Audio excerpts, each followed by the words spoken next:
მოგესალმებით, ჩვენ განვაგრძობთ საუბარს იერემიას წიგნზე და დღევანდელი განხილვის თემა იქნება წინასწარმეტყველის მიერ აღსრულებული რამდენიმე სიმბოლური მოქმედება.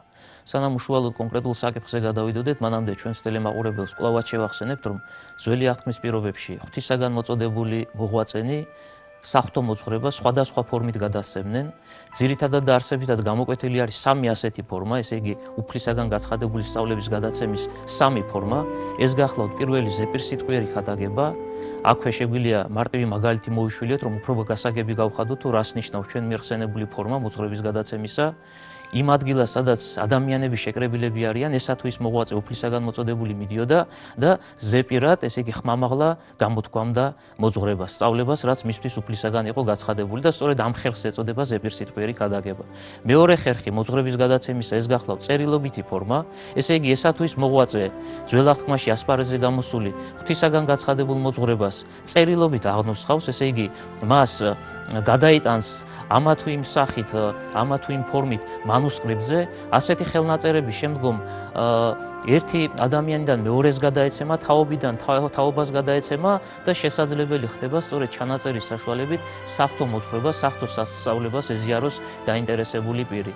და მესამე ფორმა საღვთო მოძღვრების გადაცემისა ეს გახლავთ სიმბოლური მოქმედებები, რაც თანამედროვე გადმოსახედიდან ცოტა არ იყოს უცნაურ ფორმას მოიცავს თავის თავში და ერთ-ერთი ყველაზე უფრო ვრცლად აღწერილი სიმბოლური მოქმედებები ჩვენ გვხვდება სწორედ იერემიას წინასწარმეტყველებაში. და სწორედ აი ამ სიმბოლური მოქმედებებიდან რამდენიმეს უნდა მივაპყროთ დღევანდელ გადაცემაში ჩვენი ყურადღება.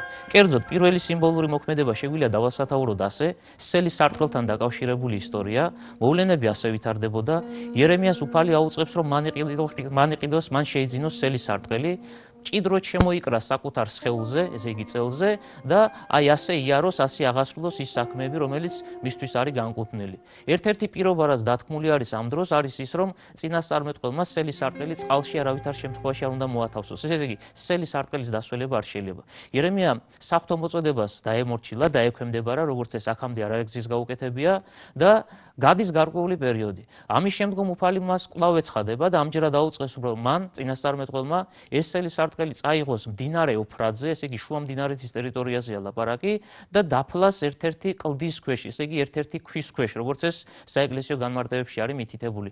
ქვის ქვეშ დაფლა სარტყელისა დაკავშირებულია იმასთან, რომ ძლავრი მდინარე ოფრატი, რომელიც საკმაოდ დიდი სიჩქარით მოედინება, არ უნდა დაეუფლოს ამ სარტყელს და არ უნდა წაიღოს იგი. და სწორედ ამ მიზანდასახულობით იერემია მას დიდი ქვის ქვეშ ათავსებს.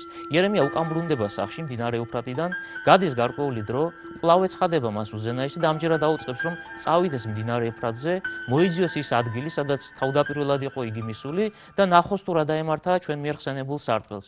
წინასწარმეტყველი კვლავ მიემართება ოფრატზე, ღებულობს ამ სარტყელს და ნახულობს, რომ წყალში ხანგრძლივად მოთავსების გამო ეს სარტყელი დალბა და იქვეა მოტანილი უფლისაგან განმარტება, თუ რას ნიშნავდა იერემიას მიერ აღსრულებული ეს სიმბოლური მოქმედება. ღმერთი აცხადებს, რომ სარტყელი სიმბოლურად განასახიერებს ძველი აღთქმის რჩეულ ერს.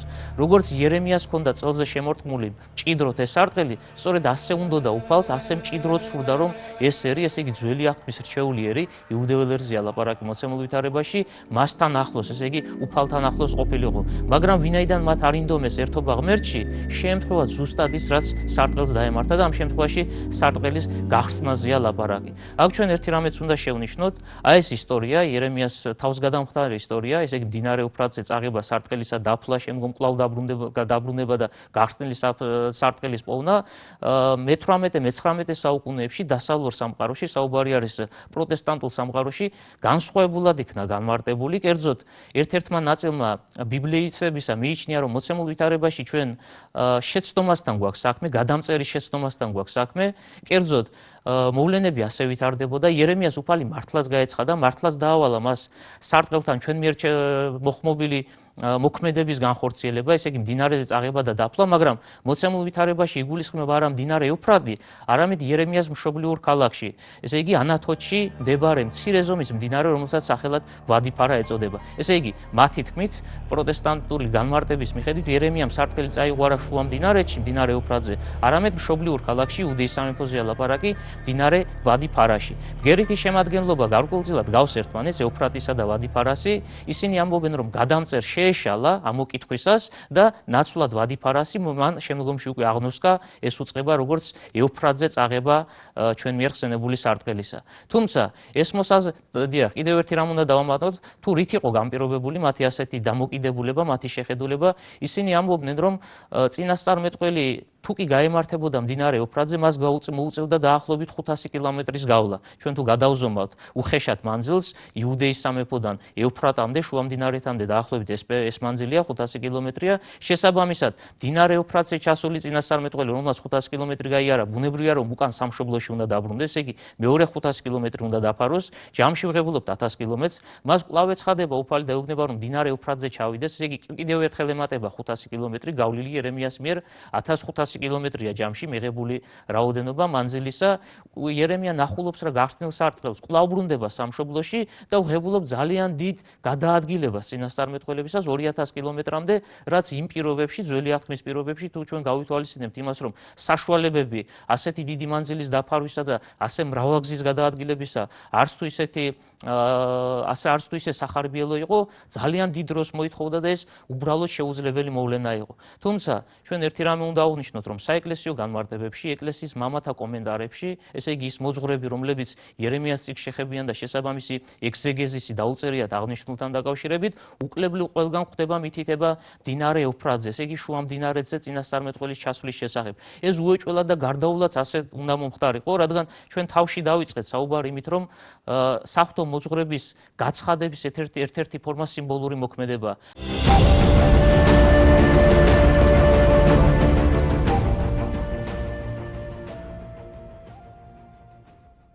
მოცემულ ვითარებაში, როდესაც ერემია სარტყელს მდინარე ევფრატზე წაიღებს, ის წინ და წინ გამოსახავს იმას, ესე იგი წინასწარმეტყველებს იმას, თუ როგორ განვითარდება მოვლენები შემდგომში. ჩვენ ვთქვით კიდევაც, ამას თავად უფალი განმარტავს, ერემიას უცხადებს, თუ რას ნიშნავს ეს სიმბოლური ქმედება, რომ სარტყელი წინასახი არის, სიმბოლო არის იუდეველი ერისა, შესაბამისად წინასწარმეტყველი, რომელიც მიემართება მდინარე ევფრატზე, ჩვენ გვიჩვენებს იმას, თუ როგორ განვითარდება შემდგომში მოვლენები, რომ დადგება ჟამი, როდესაც ნაბუქოდონოსორი და ზოგადად ბაბილონის იმპერია დაიპყრობს იუდეას, იუდეის სამეფოს და ის ერი, რომელიც მოცემულ ვითარებაში სარტყლის სახით არის წარმოდგენილი, გადასახლებული იქნება სწორედ იმ გეოგრაფიულ არეალში, სადაც წინასწარმეტყველმა სარტყელი ჩაიტანა. ესე იგი შუა მდინარეცია ლაპარაკი, მდინარე ევფრატის მიმდებარე ტერიტორიაზე. ამიტომაც უდაოდ უეჭველად ეს ადგილი, სადაც ერემია ჩადის, მდინარე ევფრატი უნდა ყოფილიყო და ამას უკლებლივ ყველა ეკლესიის მოძღვარი ჩვენ ასე განგვიმარტავს, ასე წარმოგვიდგენს აი ამ მოძღვრებას. ეს ერთ-ერთი სიმბოლური მოქმედება. ამჯერად გადავიდეთ კიდევ ერთზე, ერემიას მიერ განხორციელებულზე, მოვლენები ასე ვითარდებოდა. წინასწარმეტყველს უფალი კვლავ ეცხადება, ეს გახლავთ იოაკიმეს მეფობის პერიოდი, ერემიას ასპარეზზე გამოსვლისას იუდეაში მეფობს იოშია, ან იოსია, ორნაირი ფორმაა აი ამ სახელისა, ღირსეული იუდეული მეფის სახელისა და იოსია შემდგომ ასპარეზზე გამოდის 4 მეფე, ესე იგი ჯამში ერემიას საწინასწარმეტყველო მოღვაწეობა უწევს იუდეველთა 5 მეფის დროს. აი იოაკიმეს მმართველობისას ეს გახლავთ იოსიას შემდგომ მეორე მეფე, წინასწარმეტყველი კვლავ ღებულობს ახალ მითითებას, მითითების შინაარსი გახლავთ შემდეგნაირი, ის უნდა მივიდეს ტაძრის ტერიტორიაზე, ტაძარს გააჩნდა თავისი დამხმარე ნაგებობები, რამდენიმე ნაგებობაზეა საუბარი, უფალი უთითებს ერთ-ერთ ოთახს, ესე იგი ამ დამხმარე ნაგებობაში არსებულ ერთ-ერთ ოთახს, მან მაგიდაზე, ტრაპეზზე, ბერძნულ ტერმინს თუ გამოვიყენებ, უნდა განათავსოს ღვინის სავსე თასები, მან უნდა მოიწვიოს რეკაბელები, ასეთი ხალხია ნახსენები ერემიას ტექსტში, მან უნდა მოიწვიოს იუდეველი უხუცესები, ესე იგი ეს ყველაფერი ერთ ოთახში ხდება, იუდეველი უხუცესებიც ერემიასგან მოწვეულნი, ისინი ამ ოთახში იმყოფებიან, სადაც ღვინის სავსე თასებია მაგიდაზე განთავსებული,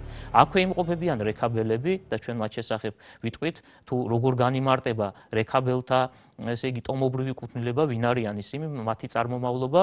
წინასწარმეტყველი ღებულობს მითითებას, რომ მან რეკაბელები აწვიოს ღვინის დასალევად, ესე იგი თასიდან ღვინის დასალევად და ერემია რეკაბელებს მოუწოდებს, ადექით და დალიეთ თასიდან ღვინო. თუმცა იქვე გაისმება ხმამაღალი პასუხი და მტკიცე პოზიცია რეკაბელებისა. ისინი იერემიას აუწყებენ, რომ მათ საკუთარი მამამთავრისაგან, იონადაბ რეკაბის ძისაგან, ასეთი პიროვნებაა დასახელებული, ნაანდერძები აქვთ, რომ არასოდეს დალიონ ღვინო. და სხვა მოვლენებიც არის ჩამოთვლილი თუ რა არ შეიძლება რეკაბელებისთვის. ამ შემთხვევაში ჩვენთვის მნიშვნელოვანი სწორედ ეს მომენტია.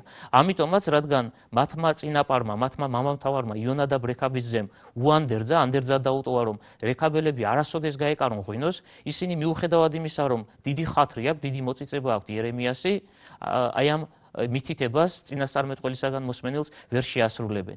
და აქ სწორედ იერემიას ბაგეებით უფალი აცხადებს, თუ რა იყო ამ სიმბოლური მოქმედების შინაარსი და დატვირთვა. წინასწარმეტყველი მიუბრუნდება იუდეველ უხუცესებს, რომლებიც ამავე ოთახში იმყოფებიან და მომსწრენი არიან, მხილველნი არიან და მსმენელნი არიან, თუ როგორ ვითარდებოდა მოვლენები და იერემია ამბობს ასეთ რაღაცას. უფალი შემდგომს ბრძანებს. აი ეს ადამიანები, ესე იგი რეკაბელები, როგორი გულმოდგინებით ერთგულებენ და მორჩილებენ საკუთარი მამამთავრის, ესე იგი ადამიანზეა ლაპარაკი, ჩვეულებრივ პიროვნებაზეა ლაპარაკი, მის მიერ დატოვებულ ანდერძს, მის მიერ დატოვებულ მითითებას, მაშინ როდესაც ძველი აღთქმის რჩეულიერი, იუდეის სამეფოში მცხოვრები რჩეულიერი არაფრად აგდებს სახთომცნებებს, რომლებიც თავის დროზე სინასპრაზე იქნა გაცხადებული, არაფრად აგდებს იმ ადამიანებს, რომლებიც მრავლად გამოდიოდნენ უფლისაგან მოწოდების შედეგად ასპარეზზე და ღვთისაგან გაცხადებულ სწავლებას იუწყებოდნენ, ამიტომაც პირველნი, ესე იგი ძველი აღთქმის რჩეულიერი უმკაცრესად დაისჯება, რადგან ისინი ღმერთს უგულებელ ყოფენ, ხოლო მეორენი რეკაბელებზეა საუბარი, რადგან ისინი ასეთი გულმოდგინებით შესდგომიან იონადაბ რეკაბის ძის სიტყვების აღსრულებას, უკუნისამდე კურთხევას მოიპოვებენ და ბოლო ნაწილი იერემიას მიერ გაჟღერებული საუფლო წინადადების ასესრულდება იონადაბ რეკაბის ძეს არ დაელევა უფლის საყდრის წინაშე მჯდომელი.